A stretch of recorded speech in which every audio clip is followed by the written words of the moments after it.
Fjölmargir úr grasrót Vinstri grænna hafa lýst mikilli reiði og hneykslan í dag vegna yfirlýsinga Kristjáns Möllers að skrá megi herþotu fyrirtækisins ECA-prógrams hér á landi.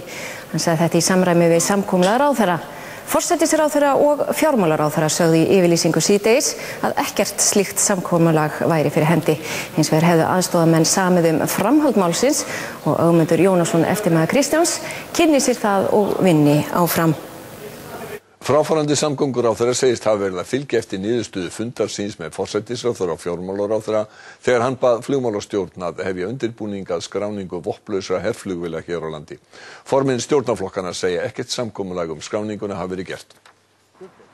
Eftir ríkisstjórnarfund síðasta þriðjudag sat Kristján Möller, sem hætti sem samgönguráðherra í dag, áfram með þeim Jóhönnu Sigurðardóttur forsætisráðherra og Steingrími J Sigfússyni fjármálaráðherra og þau ræddu áform hollenska fyrirtækisins ECA að flytja hingað og skrá hér á landi vopnlausar herflugvélar. Þar var ákveðið að við myndum tala við flugmálastjórn og heimila þeim að fara á stað með þessa undirbúningsvinnu með ákveðnum spurningum að leiðarljósi sem þeir eru að svara.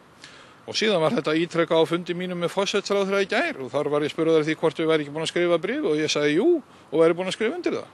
Í bréfinu til flugmálastjórnar kemur fram að stofnunin eigi að hefja nú þegar undirbúningaskráningu flugvéla í samræmi við umsókn fyrirtækisins ECA Program Limited.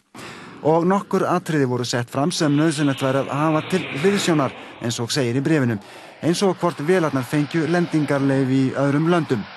Eftir frétt Ríkisútvarpsins í dag kom hins vegar yfirlýsing frá aðstoðarmanni forsætisráðherra að ekkert samkomulag væri í gildi að veita heimild til að hefja undirbúninga skráningu þessara véla. Kristján hafnar því að hann hafi oftúlkað niðurstöðu fundar síns með forsætis- og fjármálaráðherra. Mér var bara falið að halda áfram með þetta mál, ræða við flugmálastjórn og setja málið í þennan farveg. Og þú oftúlkaðir ekki niðurstöðu fundar þíns sem Jóhannu Steingrími? Alls ekki.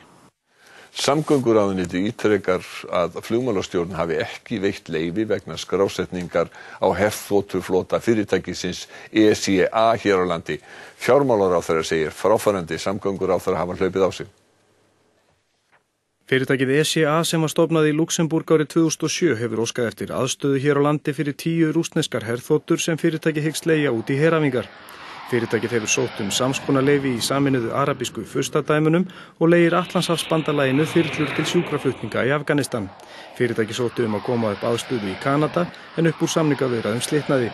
Fráfarandi samgönguráðherra fól flugmálastjórn á þriðjudaginn að hefja undirbúning á skráningu flugvéla fyrirtækisins hér á landi að uppfylltum skilyrðum.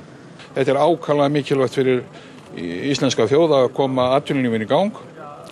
Og ég mun núna einhenda mér í það sem þingmaður að vinna að atvinnumálum og gerði það meðal annars í morgun í gær að senda flugmálastjórn bréf að hefja undirbúning að starfsemi flugflotans þarna í Keflavík sem geti skapað 150-200 manns. ECA fullyrðir á heimasíðu sinni að íslensk stjórnvöld hafi veitt fyrirtækinu starfsleyfi hér á landi.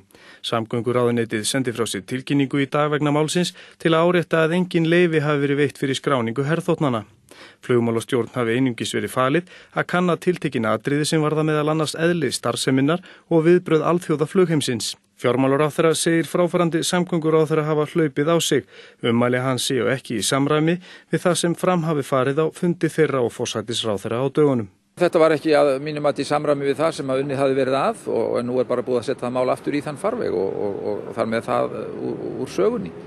Þannig að hefur hann misskilið það sem framfór á þessum fundi? Já, að sjálfsögðu var þetta ekki í samræmi við það sem við vorum ákveða, samanber þá yfirlýsingur sem fór frá okkur forsætisráðherra í gærkvöldi.